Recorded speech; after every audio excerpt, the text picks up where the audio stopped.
Magkano ang nagastos natin sa pagpapa-flooring nitong buong bahay? Nagsimula nga itong pinapagawang bahay na to ay November pa last year. Tapos patigil-tigil din kung kailan lang mag-budget ay saka na itutuloy. Ayan na nga at tanghalian na pala namin guys. Hindi ako nakapag-vlog nung umaga. Hali nakapag-flooring kami kaninang umaga ng kalahati na nitong bahay. Syempre, libre po ang labor guys. Kami-kami na lang din kasi dahil nga Sunday ngayon nandito naman yung mga kabataan. At saka kaming magkakapatid kaya naman kami-kami na lang naghalo at nagbuhos dito. Ito nga pala yung mga materials na mga ginamit. Lalagay ko na lang yun sa screen kung magkano po. Bali sa semento guys, ang nabili namin dito ay 8 piraso. Pero 7 lang po ay nagkasya naman na. Tapos meron din tayo yung mga bakal ay 10 piraso din, 9mm. Lalagay ko na lang sa screen kung magkano. Tapos bumili rin sila ng 2 kubiko ng buhangin pero hindi naman naubos lahat. Meron pang ang mga tira-tira na pang finish din natin dito sa labas sa wall. Hindi pa kasi tapos yung finishing ng wall sa labas guys. Ayan yung side na yan. Bali 2 side pa guys, pati dun sa may gilid wala pa rin yung finish ng wall. At saka nga pala gumamit din dito ng graba guys, 1 cubic. Nasa 1,600 ang 1 cubic dito. Mahal pala yung graba. So kung tutuusin, lahat-lahat ng nagastos natin ay 5,000 sa materyales. Buti na lang talaga, libre na tayo sa labor. Ayan, kami-kami na lang din, pati yung pamangkin ko. Si Mr. na rin yung ating foreman. Ako na bahala magpasweldo dyan. Kanina nga kami lang naghahalo ni Karen, isa-isang semento lang, tapos 4 na buhangin, 2 graba. Ngayon ay puro lalaki, kaya naman 2 semento na, tapos 8 buhangin, tsaka 4 na graba. Para isang haluan na nga naman. Kaya ayan, malapit na nating matapos. Buti na lang nagsakto yung ating mga materyales, yung semento nga natin, sumobra pa ng isa. Kaya nga nagpadala yung kapatid ko guys, nasa 3,700, yung nasa Oman, nasa ibang bansa. Tapos dinagdagan ko na lang din ng ibang mga kulang pang babilhin na materyales. At syempre si Mr. ko naman yung magle-labor kaya naman wala na kaming gagastusin pa sa sasahurin ng karpentero. Mabagal man matapos, matagal man, ang importante ay umuusad.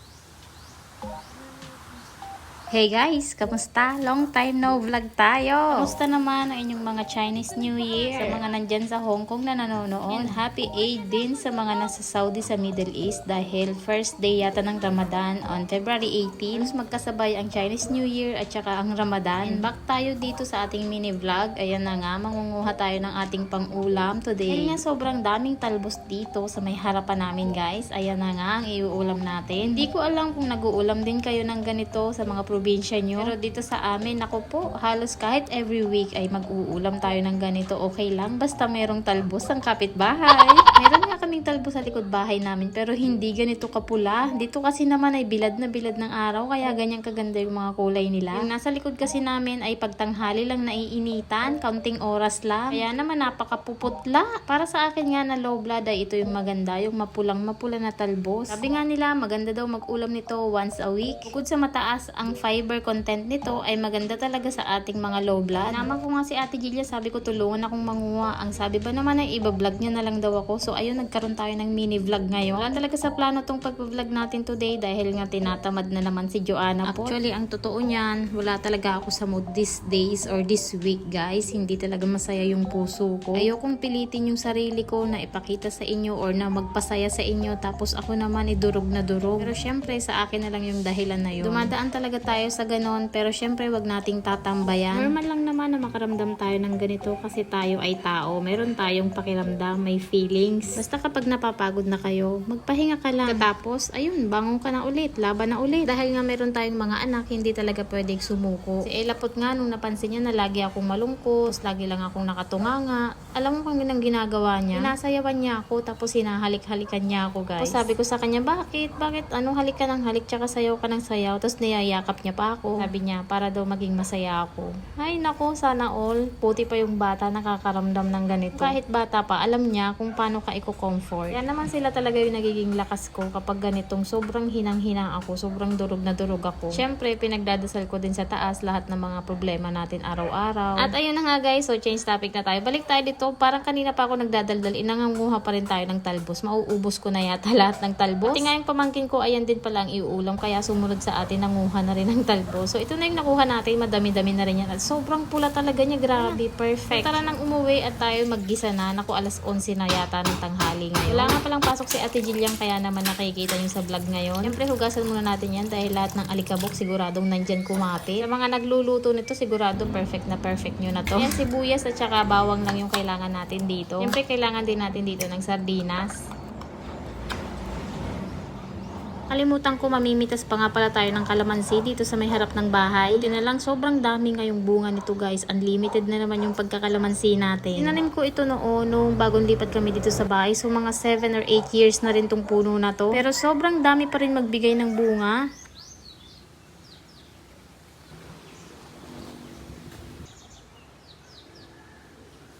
Ito na pala yung mga kailangan natin guys, yung talbos, kalamansi, bawang, sibuyas, sardinas. Baka may mag-comment na naman, napakatipid daw namin sa ulam.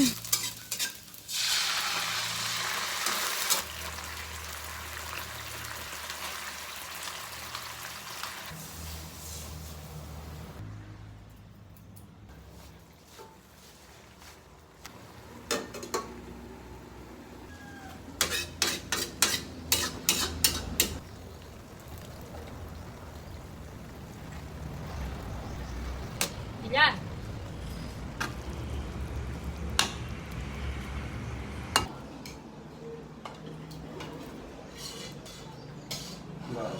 At kung nandito ka pa rin nanonood hanggang sa dulo, maraming salamat po. Hanggang dito na lang muna yung ating mini vlog. Pasensya na kayo kung medyo wala tayong buhay ngayon sa ating voice over. Sana maging okay na tayo para makabalik na ulit sa dati. Thank you for watching guys. Good night.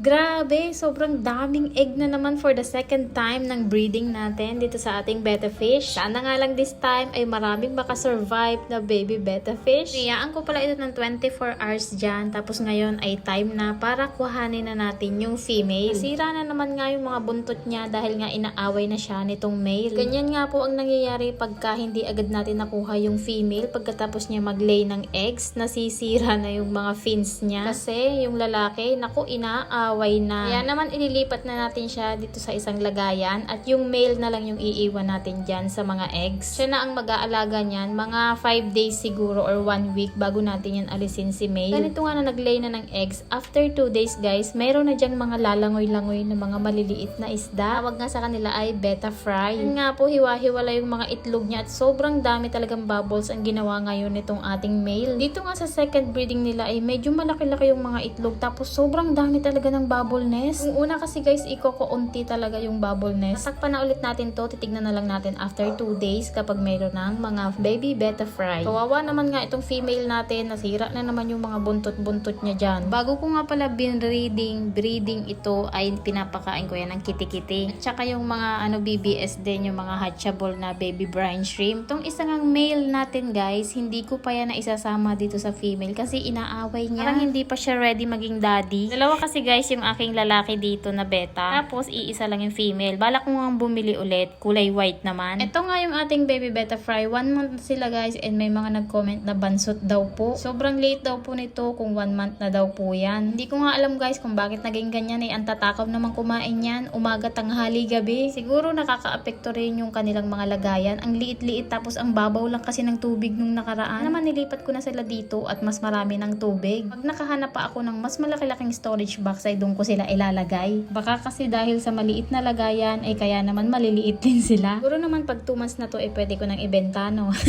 Sobrang dami nga kasi dito sa amin guys ng mga bata. Pumunta dito, bibili na daw sila nitong isda. Sabi ko hindi pa ready, sobrang liit pa. Sobrang natuwa kasi sila guys dito sa ating mga post about sa betta fish. At saka sobrang dali din kasi nitong alagaan. Tignan nyo, hindi nila kailangan ng aerator, ng kuryente. Basta yung tubig natin ay yung stock lang yung gagamitin ay hindi po sila maaano. Lang talaga yung may chlorine. Naku po, dedo, patay talaga yung mga betta fish nyo. Tapos apakadali ring pakainin. Meron namang mga nabibili na pakain sa kanila, apakamura lang. Kaya kung nagbabalik kayo mag-alaga ng fish, ito yung masasuggest ko sa inyo. Sobrang kasi niya, less maintenance ba. Kaya nyo pag napadami ko to, ibebentahan ko kayo sa napakamurang halaga. Kaya naman stay tuned sa ating mga updates. Hanggang dito na lang muna. Bye! Update ko kayo guys dun sa ating na-breeding last time. Sobrang daming nabuhay. Grabe, sobrang successful yung second breeding natin. Pakita ko sa inyo, grabe. Lagpas siguro 202.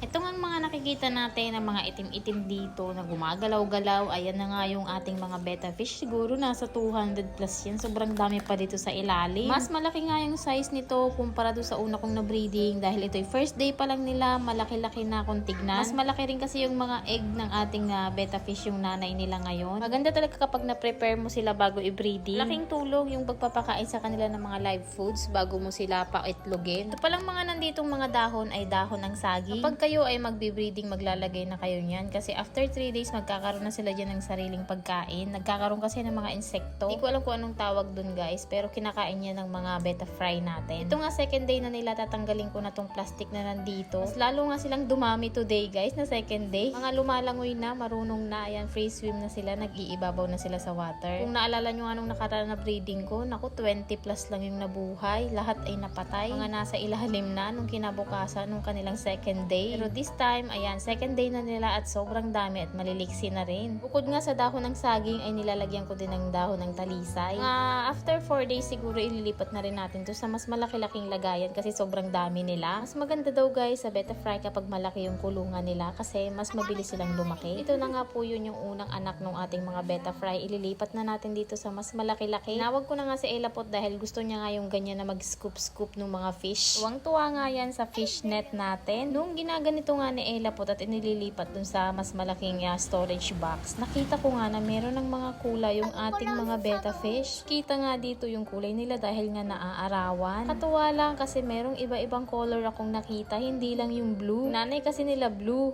Nanay mo blue.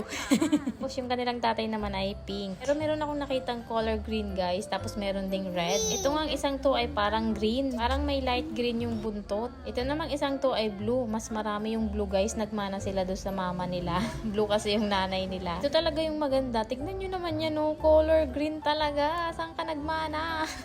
Ampon to, sigurado.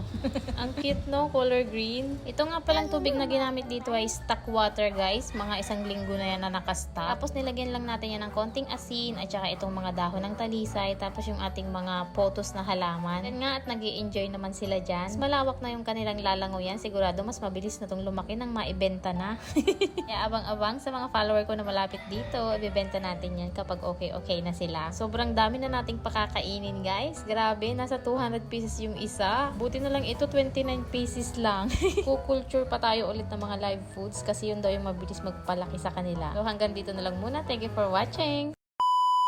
May nagtatanong sa atin kung paano daw malalaman kung yung betta fish mo ay babae or lalaki. So itong dalawang isda ko dito pagkumparahin natin. Meron ako ditong male, tapos meron din ako ditong female. Based on my experience lang to guys. So, ito yung pagkakaiba para sa akin, itong mga betta fish ko, yung male at saka female. So, dito tayo sa male, yung lalaki, makapal at mahaba yung kanyang mga fins or yung kanyang mga buntot. Tapos, yung katawan niya naman ay manipis pero malapad. So, wala silang tiyan. Kung baga flat na flat yung tiyan nila. Tapos, napaka-aggressive, yung laging galit. Fighting fish nga yung tawag dito. Ito naman yung ating female, pabilog at saka lobo yung kanyang tiyan. Hindi siya flat. Mas makapal yung kanyang tiyan. Tapos, yung kanyang mga buntot guys, hindi ganong mahahaba. Lalo na yung nasa ilalim, maiiksi lang po.